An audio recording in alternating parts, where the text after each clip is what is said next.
I'm George Galloway, and I present Kalima Horra on Mayadeen television. Here we are in London.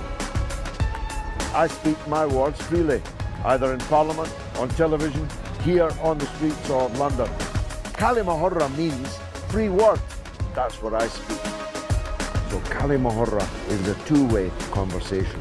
Check it out on Mayadeen television.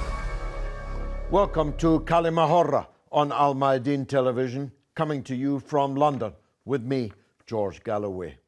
1 year ago, murder most foul took place at the Baghdad airport.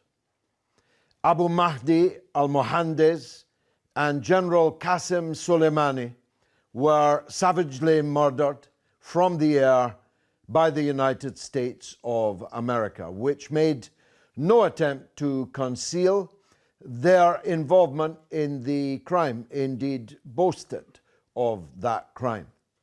But as the French statesman Talleyrand said when told of the murder of a political opponent, his secretary said it's a terrible crime.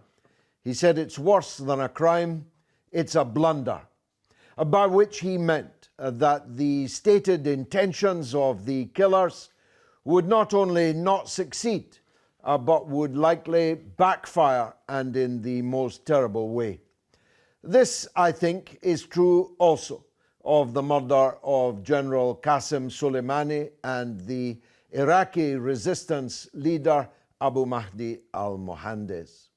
The first consequence, unforeseen or foreseen, is the strengthening of ISIS and Al-Qaeda and the terrible curse of the head-chopping, throat-cutting, heart-eating extremists everywhere in the world, including in Western countries. The second consequence, certainly unforeseen, was that the murder drew together the people of Iraq and Iran, drew together the people of Iran, an outpouring of national unity, mourning, yes, but absolutely determined also, making them a more impregnable foe to the United States, the murderers, than they might otherwise have been. They have elevated both of these men into heroic stature in history even more than they already were. Because General Qasem Soleimani, as his daughter memorably said on television, was the slayer of ISIS, was the main sword against the kind of Islamist extremism that has proliferated ever since the US and UK invasion and occupation of Iraq. All of the consequences are not yet out into the open. Iran will surely retaliate again and more severely than it already has for the slaughter of a man of very great importance in the state and a man of very great importance to the people of Iran, indeed to his co-religionists everywhere. Hundreds of millions of people around the world felt the assassination of General Qasem Soleimani most keenly. And though it may seem a quietude exists as the United States goes into a period of transition between the president who murdered the men, President Donald Trump, and the president to come, one assumes, Joe Biden. That quietude will not last forever. I believe that the tectonic plates in the Persian Gulf shifted a little with the murder of these men, and not to the advantage of the murderers. But as always, I'm joined here by an audience of experts. I'm the enthusiastic amateur. We will be discussing the consequences of the assassination 1 year ago. Syed Mohsen Abbas, you are a journalist, an analyst, a documentary filmmaker. Let's go to you first.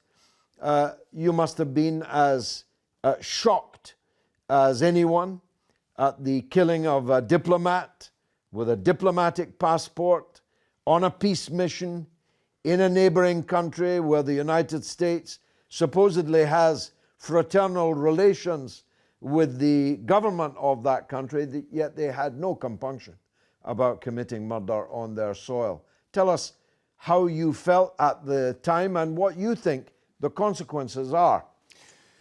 I think it was just it was a pivotal moment because everything that happened before Trump had come into power was pretty much what was happening during Trump's time in terms of US policy in that region. But never had we seen something so blatant, so flagrant, and so much of an own goal, really, from the Americans, because who could defend an extrajudicial killing of this nature? I mean, it was very much on the record that General Soleimani, Major General Soleimani, was on a diplomatic mission invited by the Iraqi establishment, the Prime Minister himself, and he was also under observation from the Saudis, who were the allies of the Americans. So it was all above board. It was known. There was nothing hidden. He was even carrying mobiles, etc. So there was nothing, no subterfuge. Yet the Americans decided on absolutely no pretext to sort of basically assassinate, kill, murder, whatever you want to call it. The consequences everybody knows that could have happened at that time didn't fully materialize because of the Islamic Republic of Iran's restraint. The reality is that with the number of ballistic missiles, with the amount of military, if you like, readiness that the Islamic Republic of Iran has, they could have responded far more, if you like, assertively than they did. In the end, Ain al-Assad was the slap which Ayatollah Khamenei promised, which came pretty immediately. Again, it's been hushed up as to how many American military soldiers were actually genuinely injured, brain injuries and whatnot. More than 100. Yeah, at least 100. At first, they didn't admit any at all. Now, of course, Ayatollah Khamenei has said, as a result of what the Americans did, there will be further slaps. And the lightest of them will be that the Americans will be, if you like, dislodged or uprooted, or made very uncomfortable in the Middle East or West Asia, however you like to put it.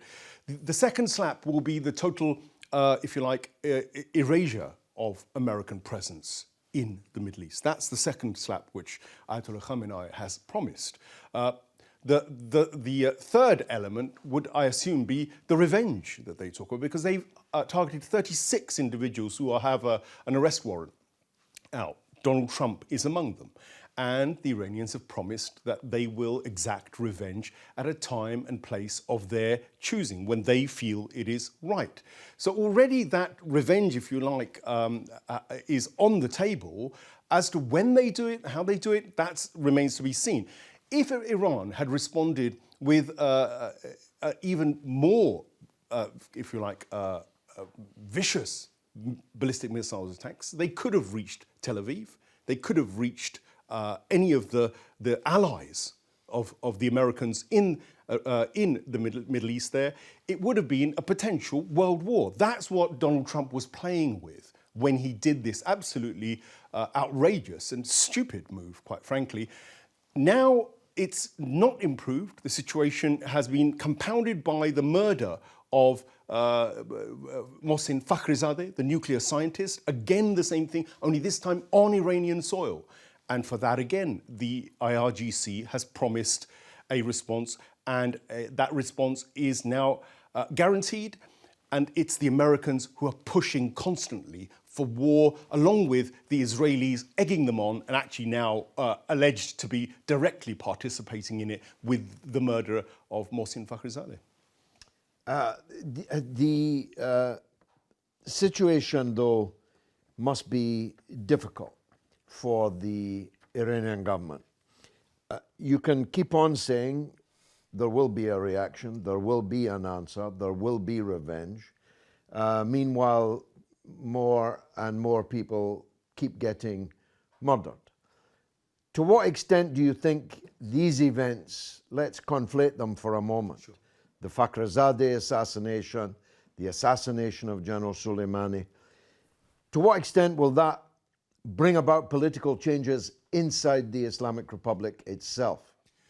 Well, the changes have already begun. First of all, in 2021, the elections are due again in Iran, just as in the American situation we've got it now. The Iranian establishment will change, and it's pretty much guaranteed that the hardline conservatives will come back into power in Iran. Now, that has major implications because so far, the JCPOA, the negotiating element, the reformist element within Iran, the ones who want to sit down around the table with the Americans and make some kind of deal, actually, deep down, those guys like Rouhani and Jawad Zarif, who've been the incumbent powers within government, they'll be out. And if they go out and the return of the conservatives happens, then we've got a situation where there is no, there's no difference between the government and, if you like, the people in the background, whether it's the IRGC or whether it's the office of the Ayatollah Khamenei. There are lots of these other conservative forces that have been, if you like, balanced off, if you like. That will no longer be the case. And what will happen is that response is far more likely to be far harsher if the Americans continue down this road of aggravating, provoking, and trying to, if you like, get a response from the Islamic Republic of Iran. This is what Israel wants, by the way, and it is the reason why the Islamic Republic hasn't responded fully, because they know right now that Benjamin Netanyahu wants a war, but he doesn't want to be the one on the front line. He'd rather have the Saudis and the UAE and the Americans fight his war for him. And the Iranians are not falling for it. They have a policy of death by 1,000 cuts in the Middle East, both for Israel and for America, I believe, and I think that's what they're pursuing at the moment. They're not going to be drawn into a battle which is initiated by them at a time when Israel requires that war. Ahmed Caballo, investigative journalist and broadcaster. Give us your overview, first of all, on the crime and the consequences. The crime itself, the reaction to the crime was quite alarming because I think Democratic Senator Chris Murphy said it's the equivalent of assassinating the Secretary of State in the United States. Yet, any attack on a foreign nation, extrajudicial killing, is only permitted by a US president if it's seen to be an imminent threat. Now, it's never been shown to us what imminent threat Soleimani and Mayadeen Muhandis presented to the US, and there was a letter presented to the Congress, but that has been classified. We don't know what it is. The American public have not been made aware. The wider public have not been made aware. Yet the allies of the United States have not acted harshly or sanctioned them for this action. It is essentially shown the US... It's already forgotten in the West. We need to make that clear. Yeah, it's already forgotten in the West. The same with the assassination of a scientist recently. And again, I ask myself, a scientist has been assassinated, a scientist that was developing a COVID vaccine. Where's the outrage amongst the scientific community? Where's the outrage amongst the professional class? Because this isn't a politician. The mainstream media have tried to paint him as the scientist of doom and developing these nuclear weapons without a shred of evidence. And I think the reaction to both deaths shows that it's one rule for some and another rule for others. And I think the biggest problem now is Iran is seen to be part of the resistance axis. And the population in Iran want their country to resist. And at the moment, we're getting words saying that there will be retaliation, there will be further slaps. But it seems at the moment that Iranian officials and Iranian scientists are free targets, because at the moment there hasn't been any significant consequences to those that have acted aggressively against the Islamic Republic. Jerry Downing, you're a man of the left, a socialist. Why do you think these double standards, that scientists can be killed, generals can be killed, diplomats can be killed, and not only is there no outrage in the West, it's very promptly forgotten about? Why? Because the United States remains the global imperialist hegemonic power. It rules it over every other imperialist nation. For instance, it sanctioned Iran, and not alone did it sanction Iran, but it sanctioned the countries that refused to sanction Iran.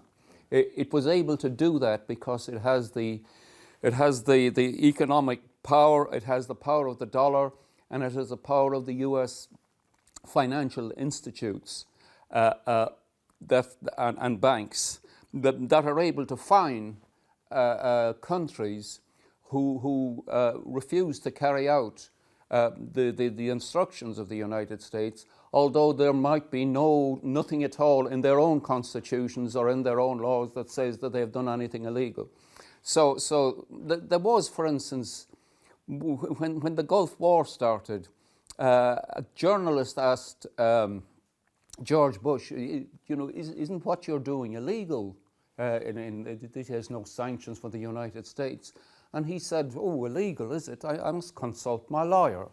Well, that was his cynical response, because the US doesn't recognize the International Criminal Court in The Hague.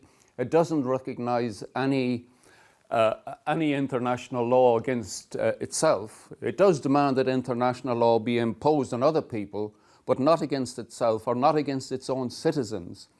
And it does not, and for instance, it affords the same privileges to Israel. Israel is likewise immune from international law, although there's various attempts. Israel assassinated 4 scientists in Iran between 2010 and 2014. It regularly assassinates opponents, including the infamous case where they had forged British and Irish passports in order to carry out these assassinations. This was in Dubai, yes, yeah. which now has normal relations with Israel that did that. Well, let's hear from David Otto. He was the director of counter-terrorism here in London. He is a certified master anti-terrorism specialist. And see if he thinks this was terrorism or anti-terrorism. David. Thank you. David, is this not state terrorism by definition? I think, George, what we've seen, especially in the case of which you've rightly mentioned, this is more of state aggression, against another state. Now, the reason why I say that is because most governments, like the United States, for example, have used the label of terrorism to carry out, assassinations against individuals that they label as terrorists. Now, whether these individuals are actual terrorists or not, the justification is seen by the brutality of the kind of, attacks that are being carried out, using drones, what I call a closer weapon and a faraway killer. So you can define this exactly as you said, as a state-sponsored terrorism. But the event of 9/11 and the issue of labeling individuals as terrorists and saying that they are being killed because they pose an imminent threat to one country or another. It's a normal tactics that the most powerful nations use as part of their geopolitics. This is not strange, and this is happening all the time. And we see that in the case that you've just mentioned. Well, I mean, based on that definition, Iran would be perfectly entitled to assassinate an American general in Bahrain or anywhere. Of course, you're very correct that as a sovereign state, Iran can carry out the same kind of preemptive strike against a U.S. general, and it would give the same excuse and say they did this on the basis of preventing an imminent threat against the Iranian government. I mean, we saw the reaction of Iran when this attack happened. Now, the channels of strategic communication that went behind the closed doors, whether there was any form of de-escalation of the situation, nobody really knows. But I can tell you that Iran, had all the rights, to retaliate. The UN Special Rapporteur has already declared this killing to have been unlawful. unlawful means, therefore, that these assassinations were murder, doesn't it? Yes, of course. These assassinations are unlawful because they're against international politics or international law. They're a breach of a state's sovereignty. I mean, there are several mechanisms that you can use to indict somebody you suspect of being a terrorist, especially somebody who works and is affiliated directly to a state. So there is no doubt that these assassinations are unlawful. Now, the issue is, what is the accountability level here? Can the UN hold the United States to account? And this is where alliances come in. What I always say to people is the United Nations is only as good as its member states. So, even though the UN will condemn it and say it is unlawful against international law, it still doesn't mean anything to the United States because they are the power brokers. So it's a matter of power politics. To be honest. Why were Western countries virtually silent on such criminal action? I think, as I mentioned to you earlier on, geopolitics is about coalitions. If the Western countries have a coalition against Iran or against any other state, they would back the preemptive strike, which is carried out by the United States. Even they may stay quiet, they may not say anything. That itself is a sign that they by staying silent, they agree with what the United States is doing. Now, this is how geopolitics works, and unfortunately, it's a situation where the bigger fishes swallow the small ones. So this is not strange, George, to see this happening.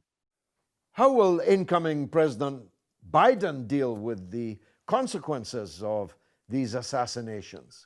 I think, the United States, always has, its domestic, policy that, may have, the Democrats may not like the Republicans' domestic policies, but when it comes to their foreign policies, there is very little difference.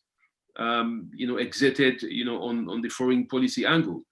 I don't think, we would see any major shift on the basis of relations, between friends and foes. Biden may have, won the seat, against Donald Trump, who is a Republican, but these are two parties, that speak the same language, when they step out of, their soil. So I really don't see a policy shift, as much as one would think. It may be a change of, administration, but these policies, might likely remain unchanged. So that's it then, the law of the jungle. Much more coming up after this.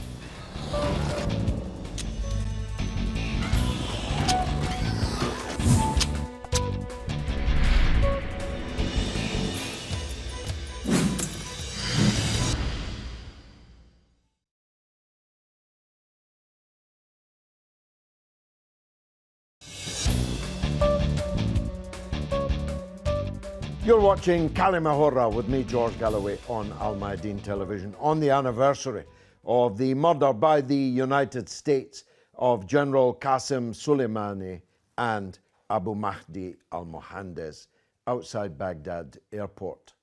Jerry, he was remarkably candid for a former senior police officer here in Scotland Yard, but he was telling the truth, I think. All this talk of rules-based order and international law and so on, it's all just lipstick on a pig. And the pig is the law of the jungle, no? Of course it is. Although the United States has declined in relative terms, there is no real rival that is going to replace them. Of course, China is rising. But Iran, in its situation, you see, it is caught in a bind. The sanctions are really hurting it, of course, it had the option to close the Strait to Hormuz. You know, my view is that Iran really didn't react very furiously because it would do more damage economically to them than it would to the United States.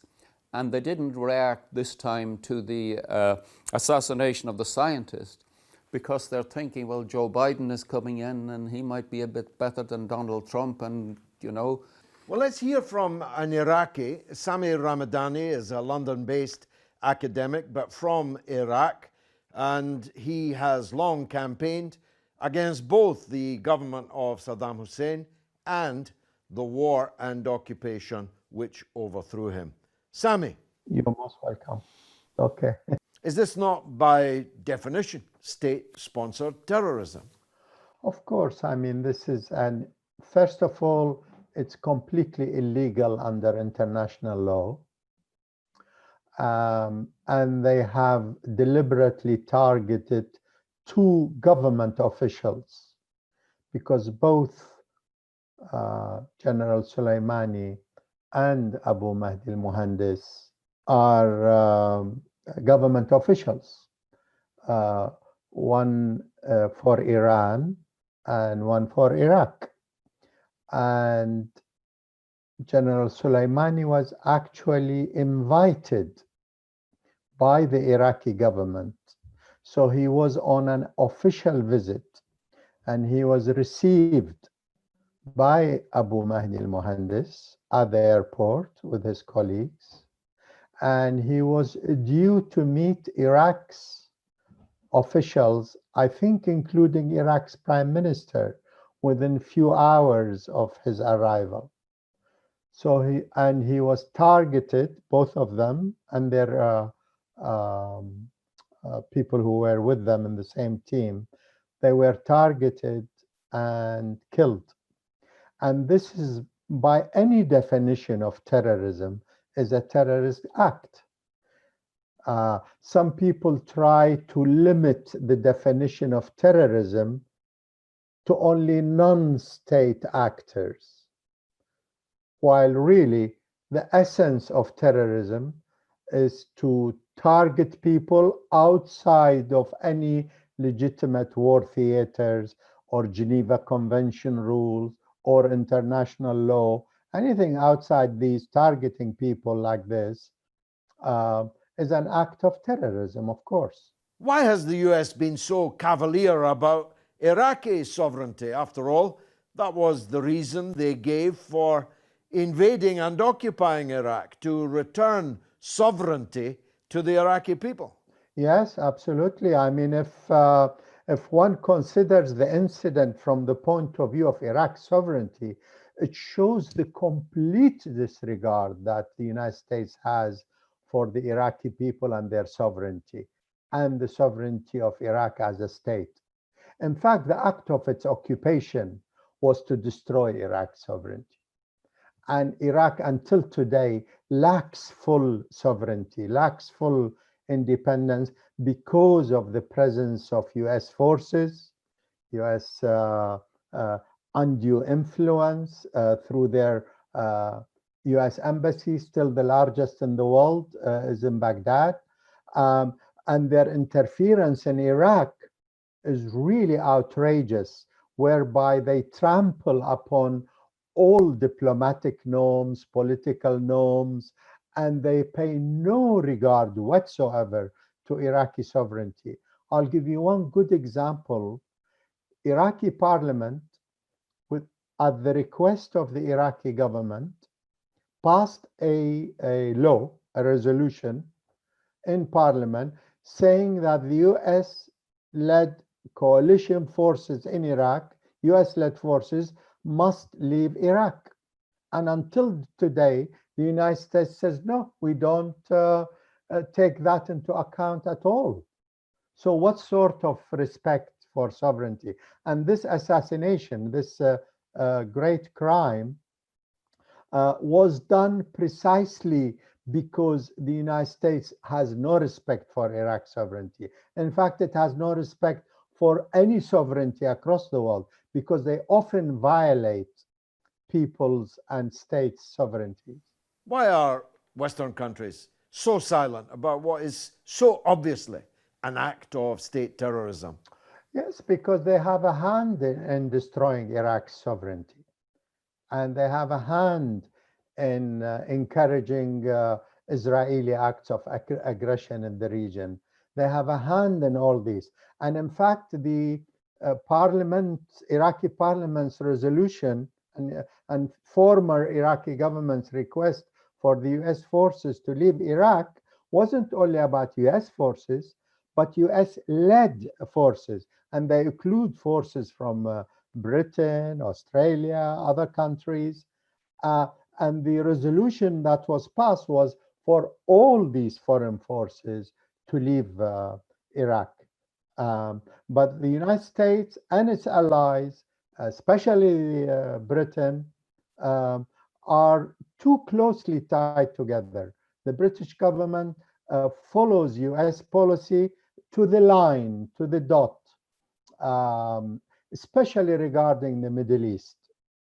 And Britain has been known to do that constantly, including, of course, the invasion and occupation of Iraq in 2003. How should the Biden administration deal with the consequences of this assassination? Well, the first thing he should do really is withdraw his forces. Withdraw US forces completely from Iraq, because their presence is linked to their point of entry, which was the invasion and occupation of Iraq.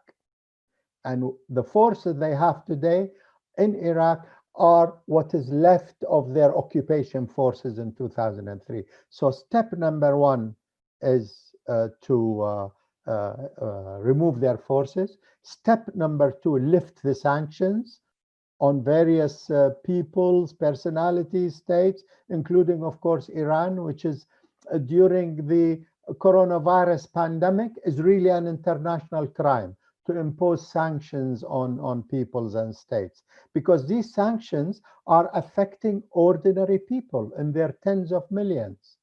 And during a pandemic like coronavirus and COVID-19, it is a major humanitarian crime, a war crime, in fact, to impose sanctions on people. So these are the two most important steps.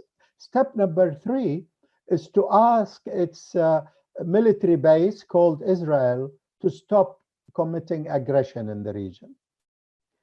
If he does these three things, then the region could start experiencing a bit of peace, a bit of tranquility for development, for economic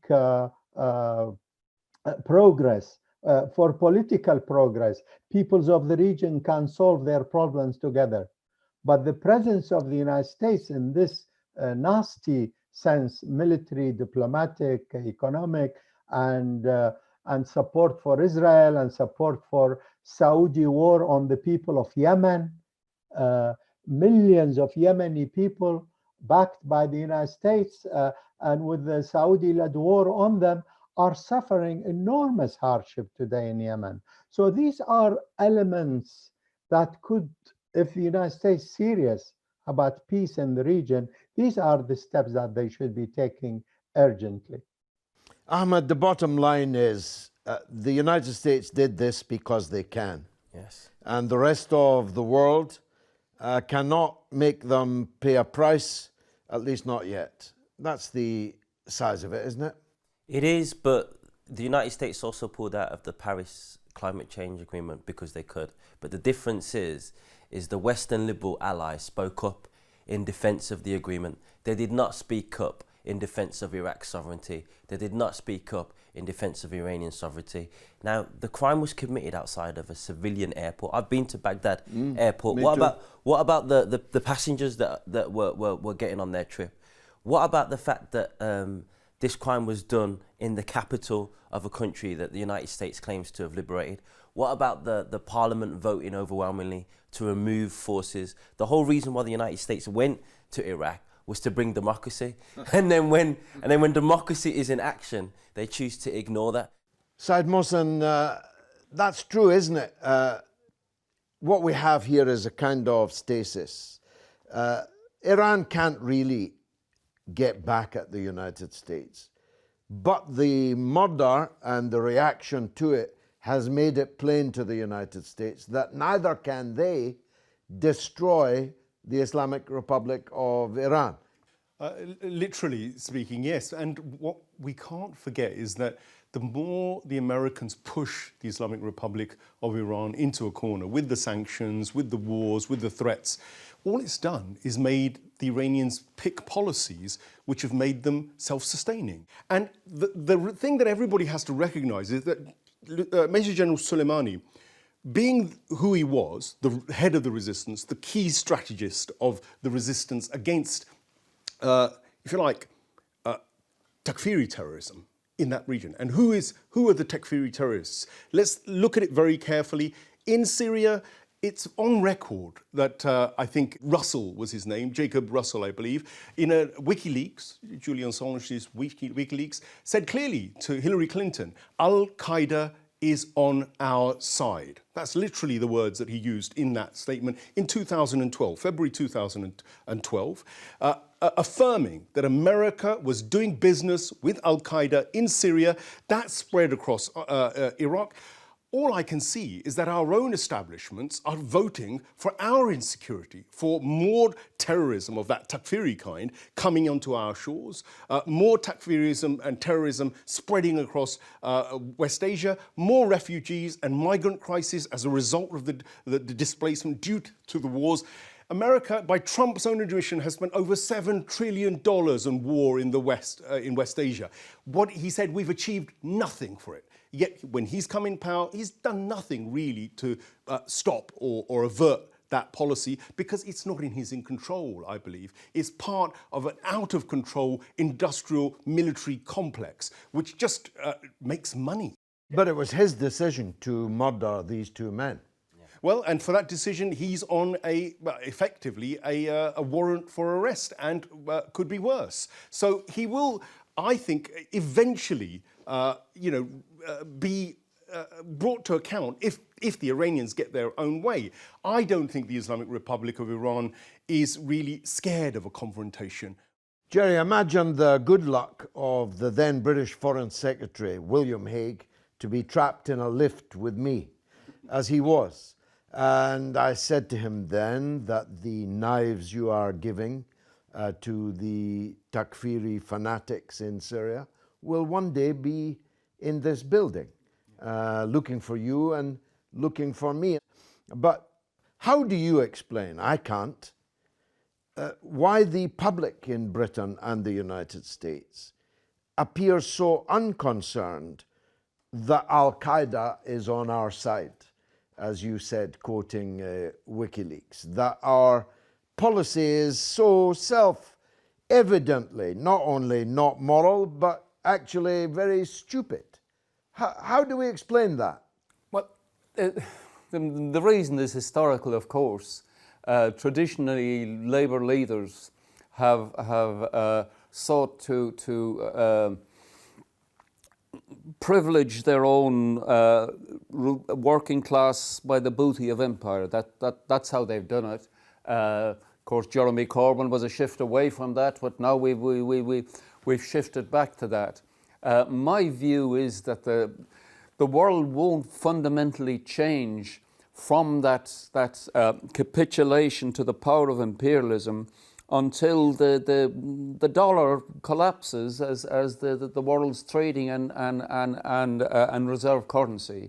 The dollar as the world trading and reserve currency enables the United States to effectively force the rest of the world to bolster its own economy. It robs the rest of the world through that. So there's been various attempts to undermine the dollar, and in Libya, that was one of them, and Iraq, etc. But that is the one thing that U.S. imperialism and Democrats and Republicans must prevent. They've got to keep control of the world economy via the dollar and via the World Bank. That's why, in our view, neither China nor Russia should be called imperialist in the classic Marxist sense. But Ahmed, you do, I used to say, don't imagine that we're ruled by James Bonds. They're more Austin Powers. Donald Trump was about as close to being an Austin Powers, almost literally, as it's possible to imagine. See, that's my point. It's not that these crimes are crimes, it's that they are blunders. They are actually going to achieve the precise opposite of what they're intended to achieve. Explain how we got to the stage where Austin Powers was running our foreign policy. Yeah, I mean, I want to answer the question that you asked to my colleague, because the information is there. You can find out how we're colluding with these terrorists, Sure. But you have to go look for it. We just saw the trial of Salman Abedi's brother, and This is the mass murderer of children at the Manchester Arena. Yeah. That's right. And they went through every single detail, where he lived, the sports that he played. Yet in this trial and day-to-day coverage, they never once exposed the links of how MI5 supported the groups associated to his family to go and fight in Libya. Gave them... This was the Libyan Islamic Fighting Group. The clue was in the name. Yeah. Yes. And so if you're a British citizen and you're distracted by the Keeping Up with the Kardashians and all these all these different shows that are on TV, you're not watching the news, you have to go and find the information. The information's not there. When you watch BBC News, when you watch Channel 4 News, when you watch ITV News, and you think they're going to tell you, they don't tell you. They omit the most important part of the story. And I think until we see alternative media, independent journalists, empowered, where they have the same influence as the mainstream, then the everyday British citizen is simply not going to know. I don't think if you was to explain to Pat on the street that the people that are putting our lives in danger at home, our government is supporting and funding them abroad, she'd be outraged. But who tells Pat on the street? Who has Pat's ear on the street? Unfortunately, it's not us at the moment, and that's something that we need to work towards. Good point, and I accept it entirely. But I was one of the leaders of an anti-war movement in the run-up to the Iraq war that put millions of people regularly on the street against the upcoming war on Iraq. There was nothing. There's no response to the killing of General Soleimani. No response to the killing of the scientist Fakhrizadeh. So it seems like we've gone backwards. Yeah, I mean, that's a great point. If you look at the war on Libya, there was hardly any mobilization on the street. So what's happened from 2003 to 2011, in which people who were so outraged at the actions of their governments abroad seem to be desensitized? I don't know what it is. Maybe it's the fact that they don't feel there's any real change. And when there is a potential of change, such as Jeremy Corbyn, then you see all elements of the media demonize him for the bike that he rides, to the graves that he's visited, and again people become desensitized, demoralized, and now we're seeing people leaving the Labour Party in their droves because they don't believe in the system and the people that represent them. Saad Mohsen, it's a kind of infantilization process, isn't it? We had in 2002, 2003, I used to speak at 3 meetings every day in different parts of the country. We moved millions, but the same people are now operating the same foreign policy almost without challenge here in Britain, and it's true also in the United States. Yeah. Well, the thing is, the infrastructure or the machine that lies behind most of what runs our society doesn't change. The civil servants, the people, the mindset, the education system. If in your education system you're not training kids about politics, philosophy, spirituality, or you're not even giving them any idea about critical reasoning skills, and this is the important thing, what we've produced is people who are consumer producers. We haven't produced thinkers. We're not encouraged to think, not encouraged to criticize. We're not encouraged to ask the question. And this is the issue. Most people don't even have this question in their mind, the kind of questions that we're asking in this program, or you're asking.